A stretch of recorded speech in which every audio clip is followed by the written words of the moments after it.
한국이 명품 소비 전 세계 1위 국가에 오른 것으로 나타났습니다. 인정 중독이라고 있습니다. 인정 중독. 좋아요 한번 받으면 짜릿하고 나는 이 비싼 옷도 결제할 수 있는 사람이야.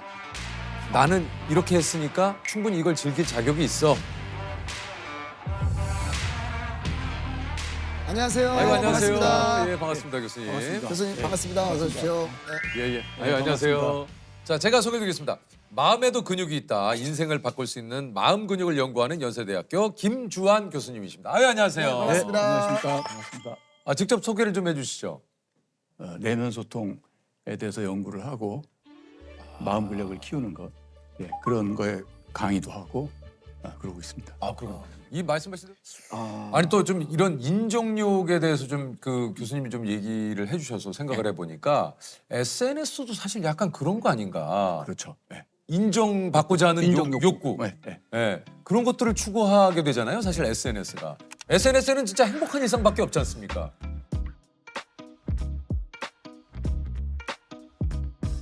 인정 욕구는 적당한 수준이고 그렇다면 그건 어디 보면 우리에게 자연스러운 거잖아요. 에너지를 주고 예, 예. 너 인정받고 싶고 그렇죠. 이 사회에서 이제 건강하게 우리를 만들어주고 좋은 거예요. 활력으로.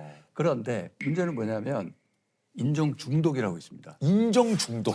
그거는 조금 구분을 해요. 네. 그건 그건 어떻게 뭐냐면 인정에 내가 의존적으로 되는 거예요. 그리고 인정을 받으면 지나치게 기분이 좋아지고 인정을 못 받으면 지나치게 낮아져요. 그게 중독이에요. 그러니까 내가 어떤 것을 올렸는데 많은 분들이 좋아한다? 기분 좋은데 그와 또 비슷한 반응을 얻고 싶어서 올렸는데 이거 그만큼이 아니다. 그럼 뭔가 기분이 또 쭉 다운되고. 너무 다운되고 그러다 보면 어떻게 되냐면 이거 인정 중독에 빠지면 저 사람이 나 어떻게 생각할까? 어떻게 생각할까? 내가 이 물건을 사면 남이 나를 어떻게 볼까? 뭘까? 그래서 삶의 거의 모든 의사 결정을 타인의 시선을 생각해서 하게 남들이 되는군요. 어떻게 볼까를 생각해서 결정합니다. 그래서 삶이 사라집니다. 무조건 불행해집니다. 그런 사람은. 그래서 SNS가 내가 살면서 사는 모습을 보여주는 게 올리는 아니라. 거기에 올리려고 살아요. 맞아. 어디 뭐 음식을 먹든지 맞아. 뭐지 뭐 인정받으려고 사는 거구나. 네, 그러니까 타인에게 저는 그렇게 표현합니다. 뭐냐면 이 개 목줄 있죠. 개 목줄을 해가지고 그걸 대중들한테 나눠주는 거예요. 그리고 이들이 원하는 대로 내가 끌려가겠다. 내가 끌려가는 이런 거. 거예요. 진짜 맞는 것 같아요.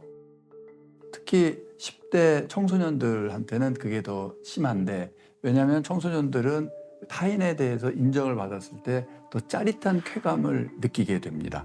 그래서 10대들이 그런 거에 더 열광을 하게 되고 그래서 내 삶을 사는 게 아니라 불행한 삶을 살게 되는 거죠.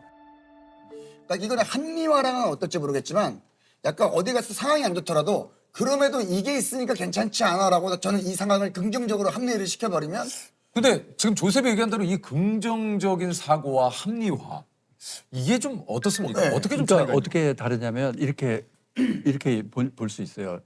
어느 음식점 가서 음식을 하나 시킬 때도 뭘 하나 살 때도 자꾸 나도 모르게 누군가한테 내가 왜 이런 결정을 했는지 설명하고 설득하고 해명하려고 해요. 그래서 진짜 인생의 주인이 된다는 건 내가 뭘 하든지 아무런 설명이나 해명, 변명의 필요성을 아예 안 느끼는 상태. 그게 내가 내 인생을 주인공으로 살수 주인공으로 사는 거죠. 그죠? 아, 인정 중독 같은 거 이런 합리화 자꾸 하는 그런 습관이 왜 생긴다를 이렇게 보면 어려서부터 엄마나 아빠가 칭찬해주면 기분이 좋았다가 좋죠. 야단 맞으면 거기서부터 이제 다 커서도 머릿속에 엄마 아빠 같은 존재 누군가한테 해명하고 설명하는 습관이 들어버린 겁니다. 내가 내 자신의 주인이 된다. 그래서 어떤 걸 해도 내가 결정한다는 느낌, 그걸 자율성의 느낌이라고 합니다. 어린 시절부터 그걸 길러줘야 돼요. 예를 들어 너 오늘 양말 신어 이러지 말고 너 빨간 양말 신을래? 파란 양말 신을래? 그러면 파란 양말. 그러면 이거는 양말도 내가 선택한 거다. 이런 식으로 해서 어떤 걸 내가 선택했음을 자율성을 계속 길러줘야 됩니다. 지나친 칭찬 애를 막 올려주면 애는 점점 불안에 빠집니다. 칭찬해 주는데 불안에 빠지. 왜 그러냐면 그림 한 장을 그렸어요, 얘가. 그랬더니 너는 미술에 재능이 있나 봐. 천재 아니야. 막 이런 식으로 과도하게 칭찬하면 그다음 또 그림 그려. 또 그림 그려. 그럼 얘 이제 그림 그리나 보다 그러고 별로 칭찬을 안 하게 되잖아요. 그럼 얘는 아까만큼 칭찬이 많아. 어제만큼 칭찬이 많아. 그러면 확 나 천재 아닌가 봐. 남의 인정을 받으면 내가 짜릿하게 기분 좋아지고 그림 그렸는데 엄마 아빠가 모른 척하니까 굉장히 기분 나빠지고 그래서 점점 거기에 인정에 탐닉하게 됩니다.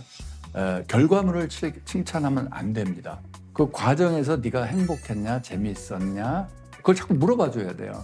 그래야 내 인생을 내가 산다는 느낌이 자꾸 생겨서 인정 중독 같은 데 덜 빠지게 되는 거고요. 인정 중독에서 이제 빠져나오는 법 쉬운 방법 말씀드리면 이렇게 하면 됩니다. 인정 중독에 빠진 상태는 나를 평가 대상으로 놓는 거예요. 네네네. 그러니까 머릿속에 있는 불특정 다수가 나를 평가하고 있다고 생각하는 거예요. 그걸 뒤집어 엎는 건 뭐냐면 내가 이렇게 만나는 사람이나 이런 사람들을 내가 사랑하고 존중한다. 평가가 아니라 와 이분 멋있는데 이런 면도 있군. 네네네. 그래서 이분에 대해서 긍정적으로 자꾸 생각해 주잖아요. 그럼 어떻게 되냐면 내가 주인공이 됩니다. 삶에.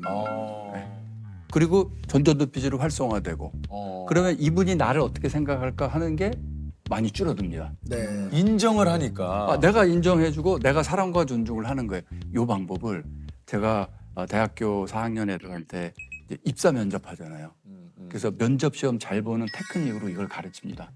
그래서 면접관들이 쫙 있으면 입사 시험장이니까 잘 보이려고 노력을 그렇죠. 하죠. 당연히 그렇죠. 그럼 무조건 긴장되고 자신의 모습을 잃어버리는데 그렇게 하지 말고 면접관들을 와 이분들 내가 이렇게 들어가고 싶은 회사에 들어가신 분들이네. 들어갔을 뿐만 아니라 안 잘리고 임원까지 되신 분들이야.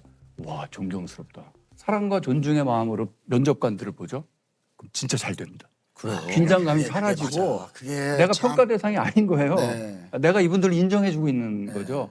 예. 그래서 그러니까 이게 그런 노력을 하면 좋습니다. 사실 그 교수님이 얘기한 대로 뭔가 인정한다라는 게 말은 쉬운데 이게 참 또 때로는 인간이기에 그 쉽지 않을 때가 있어요. 쉽지 않아요. 가끔 어떤 사람이 예를 들어 뭐 우리 업계에서도 인기가 있다. 인기가 있는 이유가 있지. 저 사람은 인기가 있을 만해. 저 사람의 어떤 부분이 그럴까? 이렇게 인정을 하면 되는데 예를 들면 아니 왜 쟤가 어쨌지. 나보다 인기가 있지? 네. 아니 나 이유를 모르겠네? 아니 난 걔 좋다고 그래도 나 모르겠어. 근데 참 재밌는 거 네. 이것도 뇌과학적으로 네. 밝혀진 건데 재밌는 게 있습니다. 뭐냐면 제가 그러니까 존중을 강조합니다. 타인을 존중해라 또는 나를 존중해라. 그럼 내가 나를 존중하면 타인을 무시하게 되는 거 아니야? 그럼 내가 나를 존중하니까 이게 근데 그렇지 않습니다. 내 자신에 대한 정보 처리의 뇌 영역과 타인에 대한 정보 처리의 뇌 영역이 거의 일치해요. 그 결과 무슨 일이 나오냐면 자기 존중심이 쫙 단단하고 높아지죠. 그럼 타인을 존중하게 존중하지. 됩니다. 그래요. 그리고 맞아요. 세상에 존중할 사람 하나도 없네. 남을 다 이렇게 깎아내리는 사람들의 특징은 뭐예요? 내가 나를 속으로 비하하고 있는 겁니다. 아, 내가 나를 무시하고 있는 겁니다. 나도 무시하고 남도 무시하는 상태잖아요. 그러면 전전도피질이 약화되는 사람, 멘탈이 한마디로 약한 사람. 그리고 우리가 이제 의무 교육을 쭉 어려서부터 받아오잖아요. 쭉. 그러면 항상 어떤 압박을 받고 사는 거냐면 너는 옳아야 돼. 정답을 얘기해야 되고 너는 옳아야 돼. 그래서 자꾸 우리가 나는 옳아, 나는 옳아. 이거를 속으로 내면 소통을 하고 삽니다. 그러다 보니까 이제 부정적 댓글 남기는 사람의 공통적인 특징이 어떻게 되냐면 나는 모든 걸 알고 내 말은 옳은 거예요. 맞아, 전제를 맞아요. 보세요. 그렇죠. 내가 다 알아. 내가 다 네네네네. 옳아. 남은 옳은 거예요. 맞아요. 그래서 제가 정말 우리에게 필요한 거는 내가 옳다는 생각이 아니라 친절한 겁니다. 그래서 이걸 간단하게 하면 맞는 것 영어로 표현하자면 being kind. 맞아요. 친절하냐가 중요한 거죠. 그 친절한 게 나에 대해서 그 여기 자기도 행복해지고 자기 능력도 좋아집니다. 혹시 그렇다면 이 부정적 사고 아까 좀 얘기를 쭉 하셨는데 이것을 조금 긍정적 사고로 좀 바꿀 수 있다고 할까요? 이럴 수 있는 방법도 좀 있습니까? 그게 6가지 자기 긍정, 타인 긍정을 훈련하면 됩니다. 어떻게 하는 겁니까? 용서, 연민, 사랑, 수용, 감사, 존중. 그러니까 다 용서면 뭐 내가 나를 먼저 용서하고 타인을 용서하고 용서하고. 그리고 갑자기 용서해라 뭐 연민을 느껴라 그러면 이게 무슨 뭐 목사님 설교 주제인가 뭐 이렇게 생각하실 수도 있지만 네. 용서는 뇌과학에서 요즘 가장 뜨는 연구 주제입니다. 그래요? 왜냐하면 용서의 힐링 효과, 치유 효과가 너무나 세기 때문에 거의 만병통치약이에요. 그동안 나온 연구들 보면. 그래서 내가 나를 먼저 용서하고 그 다음에 남을 용서하고 사랑은 이제 로맨틱 러브 이게 아니라 내가 나의 건강과 행복을 바라고 타인의 건강과 행복을 바라고 이런 훈련을 그 내면 소통 훈련을 계속 해가면 그러면 단단해집니다. 이게 그 교수님이 지금 사랑에 대해서 얘기를 하셨지만 이 얘기는 사실 저희가 늘상 듣는 얘기인데 그렇죠. 이게 이게 참 쉽지가 않아요. 어려워요. 네. 이게 어려워요. 어렵죠. 그죠? 어려워요. 사랑은 어렵죠. 네. 그런데 제가 자신 있게 얘기합니다. 사랑과 존중 없이 사는 삶이 훨씬 더 어려워요. 아, 훨씬 더 괴롭고 맞아. 근데 이거는 그게 사실 사랑이죠. 교수님이 얘기를 해주셨지만 하루아침에는 되고 연습을 해야겠네요. 연습을 해야 돼. 연습을 진짜로. 그러니까 인정하고 존중하고 뭐 예를 들면 이런 부정적인 생각과 부정적인 마음. 아 열받아 오늘 뭐 할 것도 없는데 날씨 왜 이렇게 좋은 거야? 날씨가 좋은데 왜 열받을 일이에요? 근데 상황에 따라서는 이것도 사실 부정적인 생각이 들 수 있는. 그런데 많은 경우에요. 네. 이 부정적인 거는 생각이라기보다 감정이고요. 정확하게 말하면. 네. 그 부정적인 감정, 감정은? 분노, 짜증 이거는 몸에서부터 올라옵니다. 몸의 신호예요. 그래요.